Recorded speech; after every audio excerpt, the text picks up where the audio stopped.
Hello everyone, welcome to this first virtual Ansible Pune meetup, June 2020.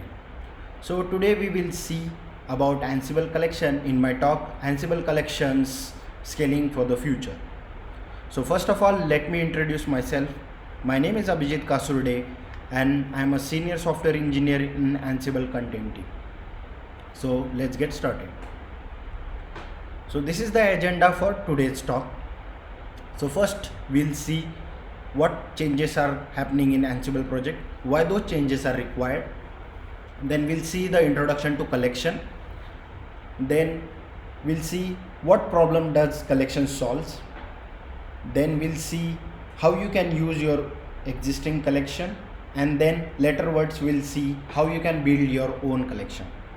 And in the last we'll see upcoming changes happening in Ansible 2.10 with respect to collections. So first of all, we'll see the stats of Ansible projects. So you can see 17k plus forks are there in Ansible project. So 14k plus stars are given by the community members. Then 4.8k plus contributors are contributing to Ansible project.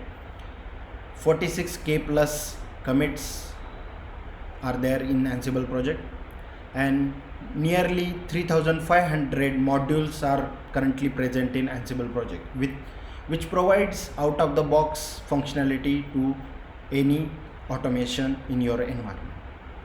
So you can see that number is increasing day by day, and there needs to be a standardized way to deliver this content and manage this content in a proper way. So this is the graph of module being added in the Ansible repo. You can check out more stats about Ansible module in the given link.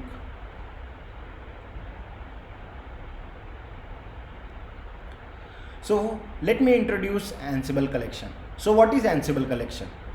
So Ansible collection is nothing but a simplified and consistent content schema, so which provides a standardized way to organize and pack Ansible content.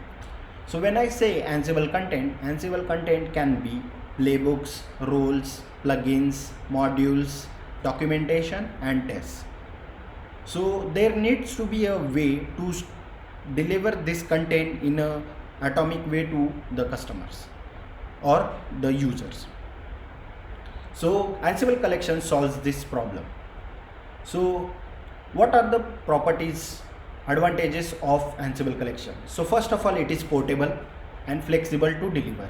It also provides versioning system.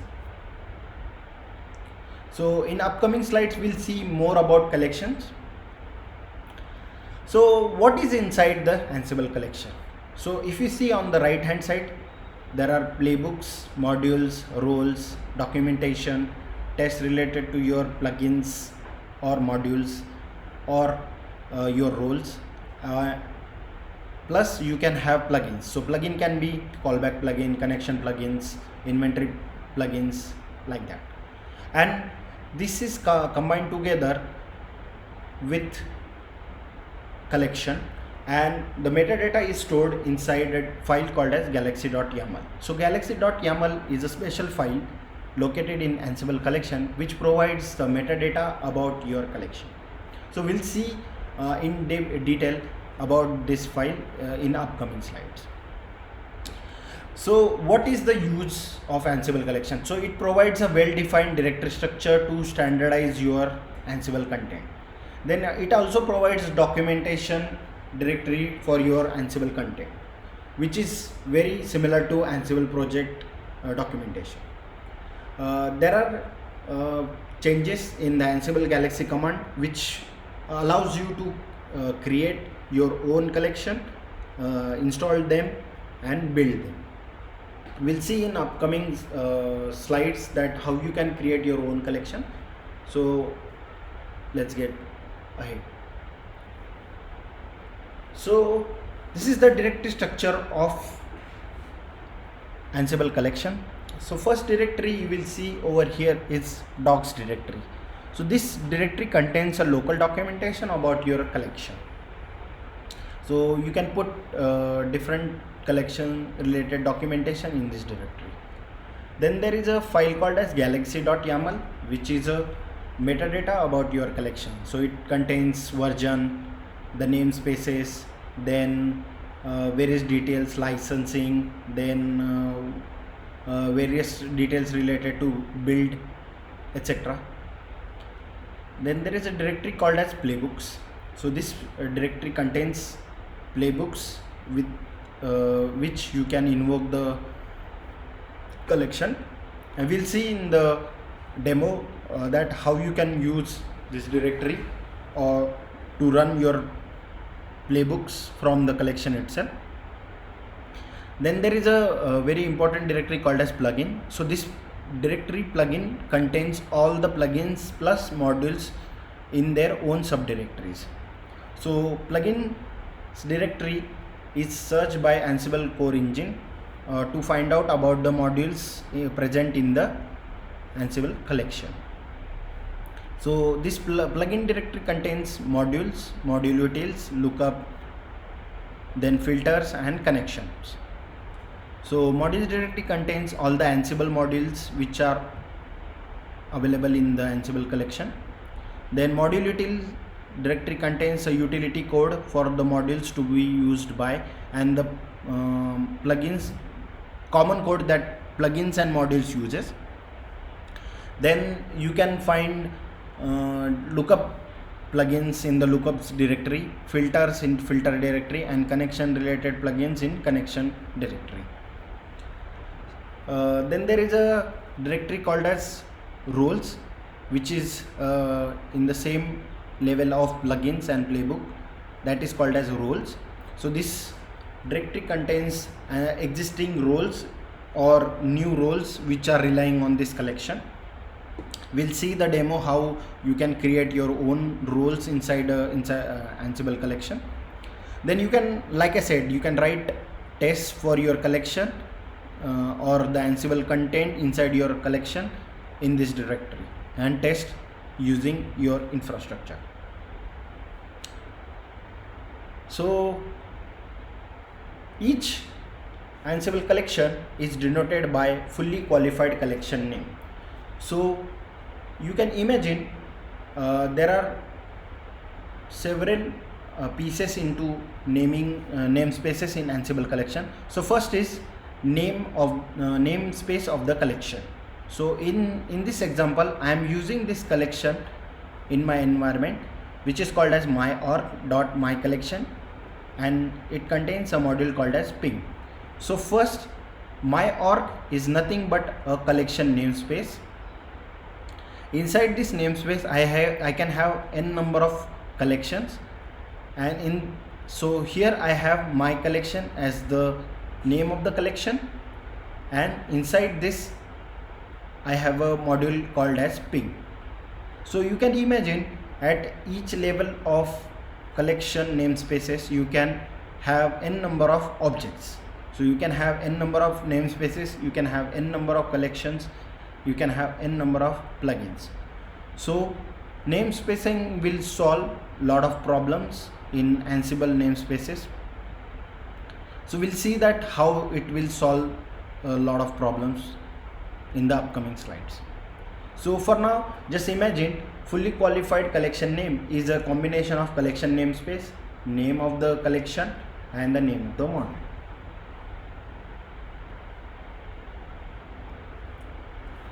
So what problem does collection solve?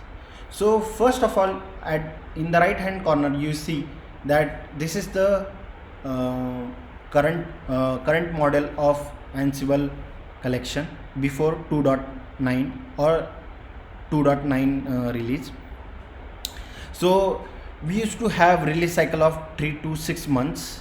Then all the module people used to create modules, then they used to test them, and then they used to submit their code in Ansible repository, and they used to wait for Ansible release to happen, and then they used to consume the content over here. So this was becoming a big repo inside it. So in 2.10 we deconstructed that model. So now the Ansible core base is consistent of nearly 325 modules and plugins, which is called as Ansible base, which has a slower release cycle, and the community or content which are not available in these repository is segregated into outer circle, which has the faster release cycle. So here you can imagine, you can create test locally, then deliver the content and consume it, execute in days. So this is the change happening in the from 2.9 to 2.10.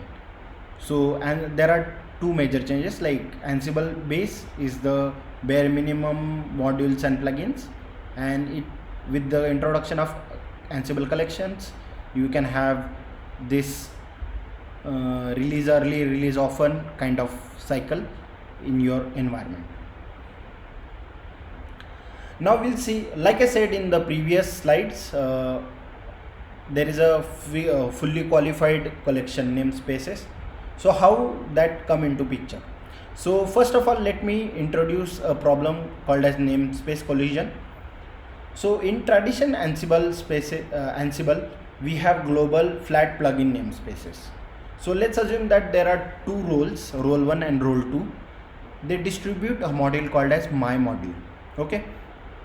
So when I want to use this module, my module, then I have to specify the role, and there is no way with which I can say like what module will run in my playbook. So there was a name collision in this scenario. So with introduction of Ansible collection namespaces, you can identify a particular module with their fully qualified collection namespace. Like in the previous slide I showed you, my org contains a collection called as my collection, and which contains a module called as ping. So in this scenario, I can have my module inside my org, my collection, my module. So it will define a particular namespace in this environment, so that I can particularly identify any module in my role or any playbook. So it solves the problem of namespace collision. So with namespacing in collection, you can have your own collection namespace and name. The content in collection is accessed by their namespaces. So like I said, there can be a collection name, collection namespaces, and then my module. So here there is an example of F5 collection. So F5 is the name of the collection, then this is the namespace that it is providing. Then there are two built-in collections available, which holds the legacy and built-in modules and plugins, which are known as Ansible built-in and Ansible legacy. Okay. So how does one use modules in their playbooks? So this is the example. So in the normal scenario, you can use namespaces like this. So you have a playbook over here where you define the hosts, then you have a task. In that task, you can use a fully qualified namespace of your module, like my namespace, my collection, and the name of the module. Or if you want to use Ansible built-in, then you can use like ansible.builtin.ping. So this will invoke the by default ping module from the Ansible core repo. Or if you want to use other namespaces or core related modules, then you can say ansible.legacy.ping. Or if your module has a unique name, then you can just simply say that name over here, like in the case of ping. This will still work, but Ansible core engine will find this module namespaces in ansible.legacy first and then in built-in. Yeah. So let's assume that you have multiple collections in your playbook. Then how you can use those things? So there is a new keyword called as collection in your playbook. So you just, after host, you can specify collections, and what collections that your playbook is using, you can specify them as a list in this collection, and then simply you can start using them. So the order of finding out the modules in this collection is by this same order. So here my module, if my let's assume that my module is available in other namespaces dot other collection, then it will first find out whether it is available in Ansible built-in, whether it is available in Ansible my namespace or my collection, or it is available in other namespace or other collection. So it will go stepwise in this specified order. Or if you don't want to have this kind of searching mechanism, then you can just simply say others namespace dot other collection dot my module, and it will be fully qualified name, and it will also work with this collection keyword.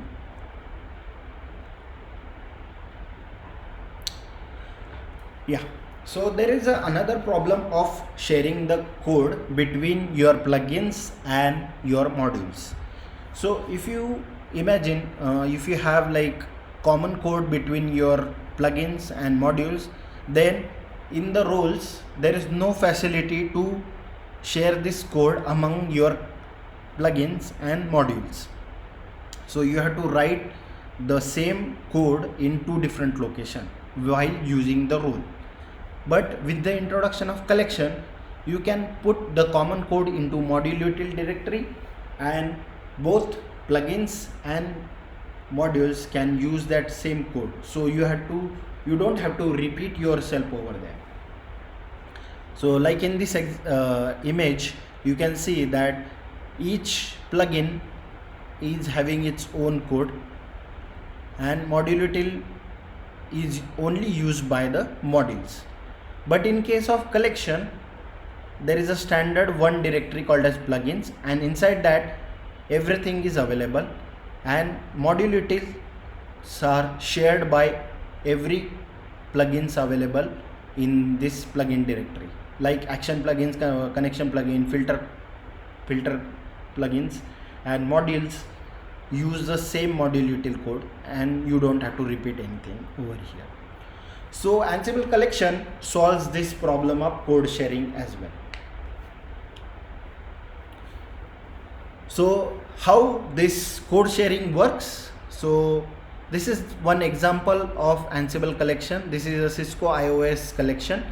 So cisco.ios, you can find this link over here if you want to check out this code. So inside module util directory there is a code. So you can just say Ansible collection .ansible.net common, and you can use the same code in your directory, in your collection. So this can be written in modules as well and in your plugins as well. Yeah. Now we will see how you can use an existing collection. So like I said, there are changes in Ansible Galaxy command. You have used Ansible collection Galaxy command like in order to install roles or anything like that. So over here you will see that Ansible Galaxy command is modified in a way like this. So if you want to install Ansible collection, you will say Ansible Galaxy space collection space install, and the namespace plus the collection name. So it will search the Galaxy itself, and it will download the content which is submitted by collection owner, and it will copy it in your this directory path.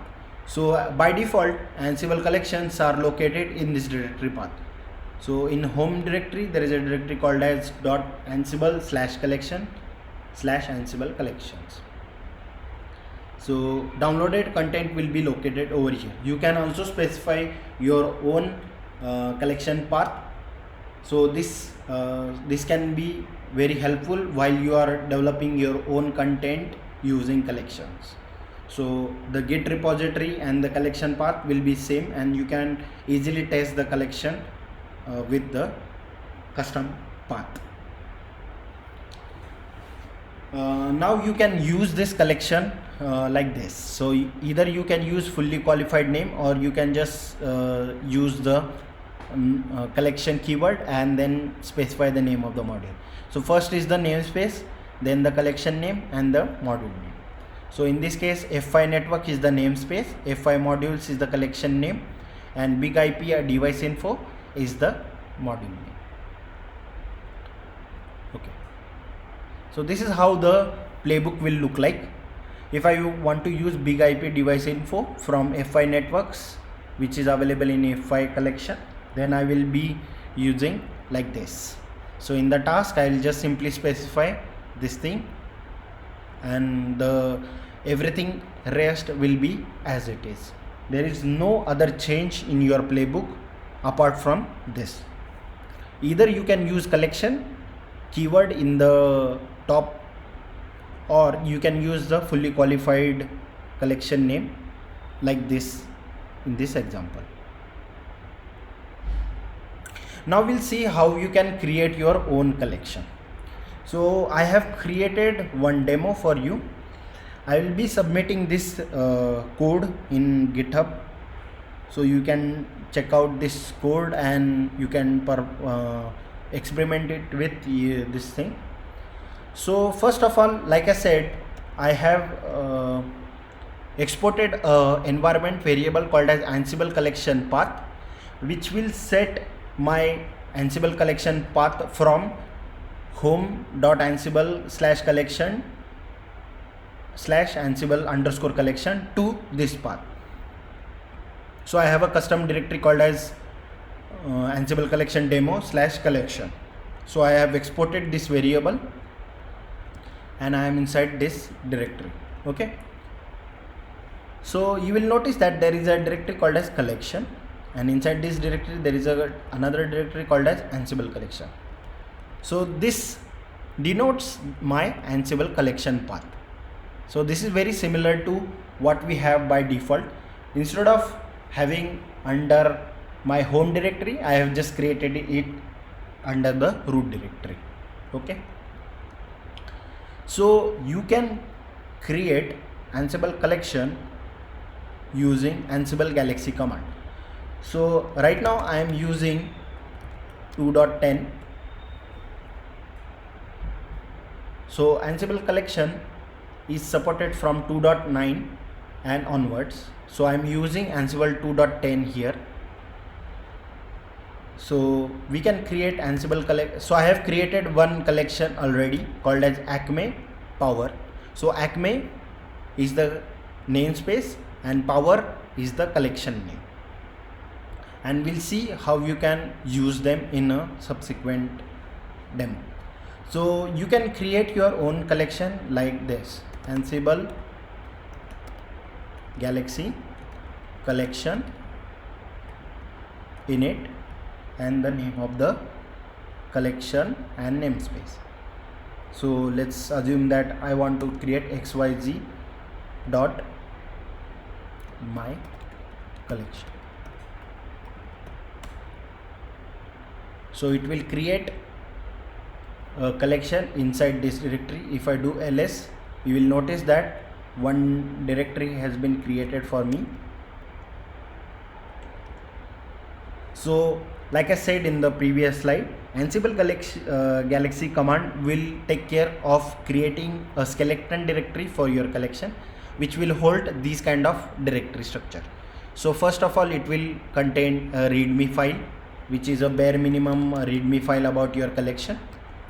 Then you will have docs. Then you will have a direct file called as ansible.galaxy. So this is very important file. This file tells metadata about your collection. So you can see that some of the values are auto populated by Ansible Galaxy command.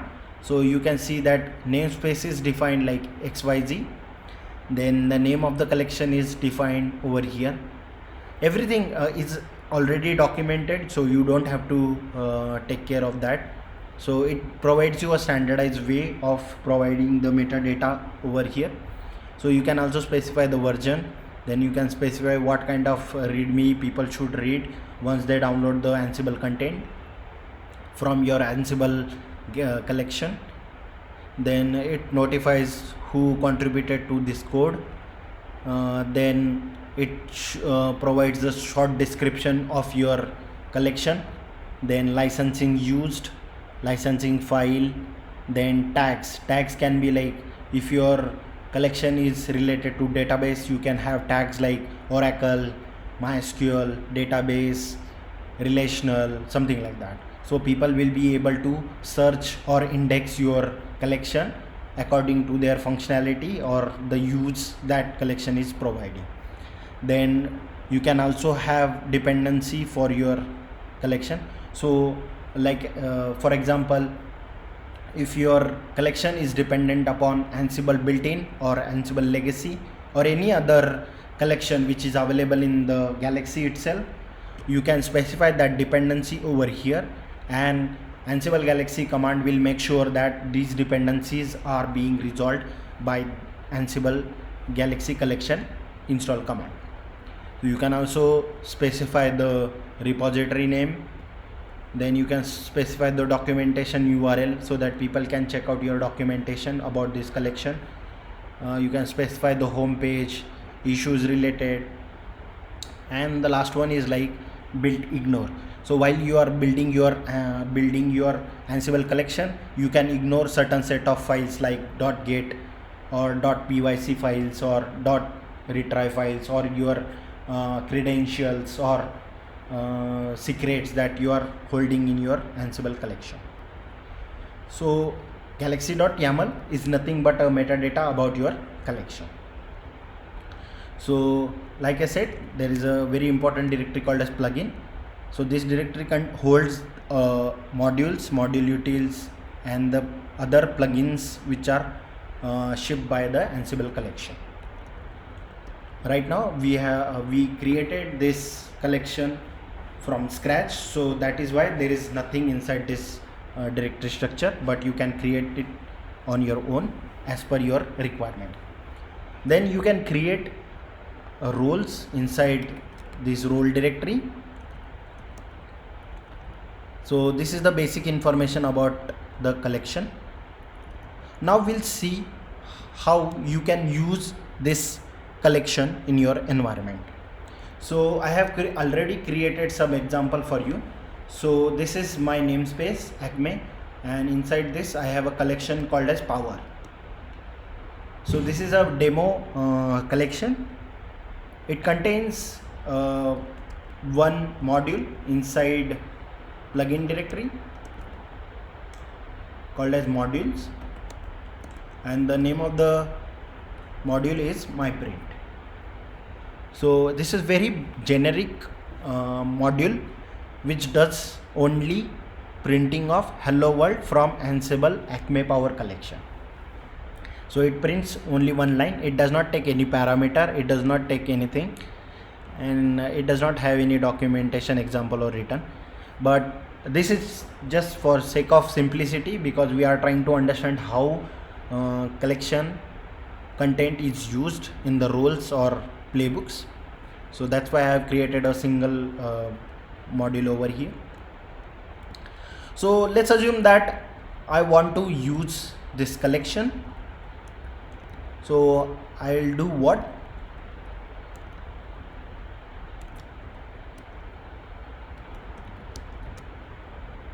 So this is a plain playbook that is using a collection acme.power, and here I am just invoking my print module over here. So this is very plain generic playbook. So I have notified, I have used host as localhost, and I have in the task I have just using acme.power.myprint. So I have already exported environment variable Ansible collection underscore path equal to this path. So that is why it is detecting this path to use for your collection. So if I run Ansible playbook main.yaml, it will read the path variable and it will detect and run the module for me.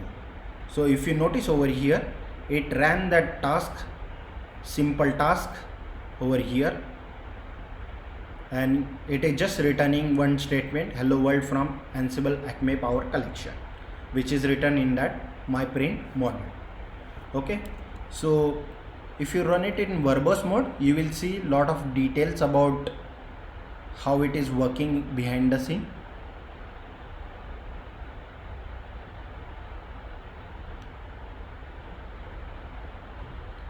So here you can, in the verbose log, you can see using module file Ansible collection demo collection, Ansible collection, Acme Power plugins, modules, and myprint. So this is how it find out about the module and work along this way. So we'll see how you can use this module from the collection itself. So I'll go into this directory structure again. So like I said, there is a roles directory where you can write your own roles.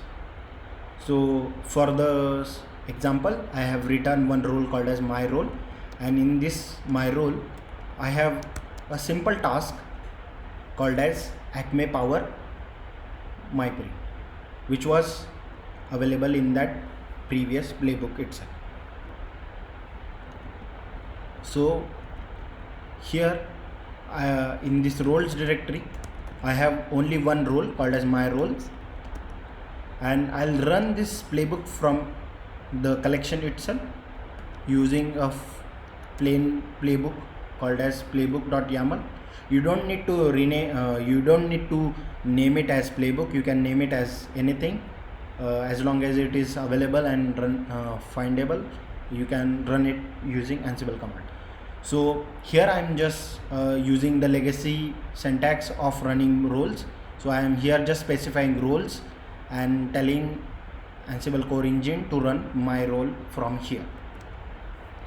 So and if I run Ansible playbook playbook.yaml with one verbosity,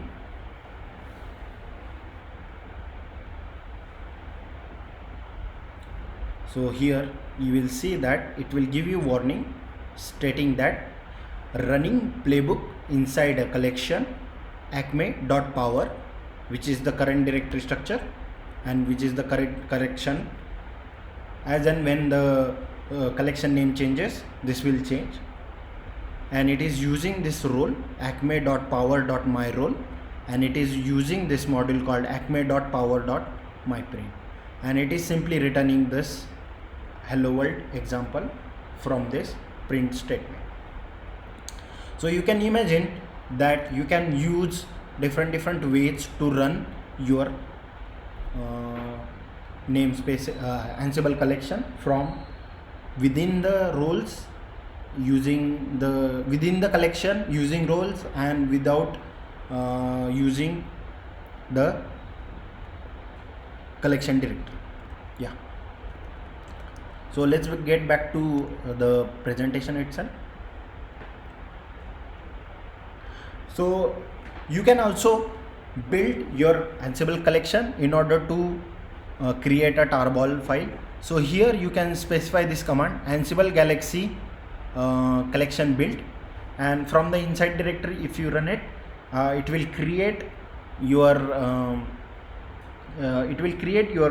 Ansible collection inside a tarball, and you can distribute this and you can install this Ansible collection using command called as Ansible Galaxy collection install and the name of the tar file. So it will process the dependencies, and it will also install those dependencies, and it will also install the current given collection. Yeah, this has this is covered. So like I said, this is the example that it will run. Now coming to the last part of this talk, we'll see what are the upcoming Ansible 2.0 release contains. So Ansible 2.10 will be Ansible Community Distribution, or in short form called as ACD.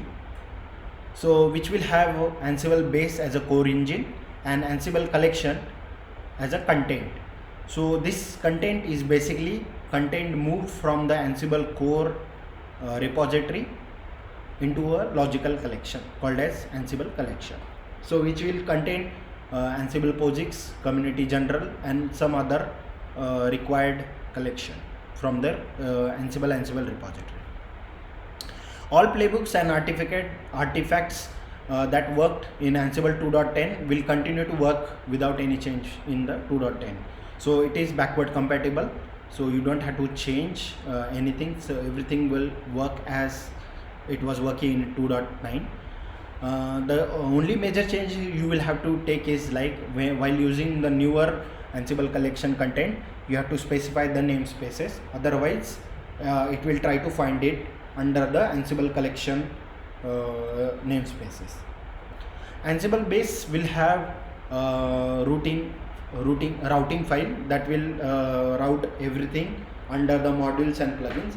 So for example, like if you don't specify any namespaces and you have installed the collection which is required by your playbook, then Ansible engine will take care of routing your routing. Basically it will find out your modules and plugins for you, and it will just run them as it is, unless and until there is a namespace collision or something wrong happening with your environment, it will find it seamlessly.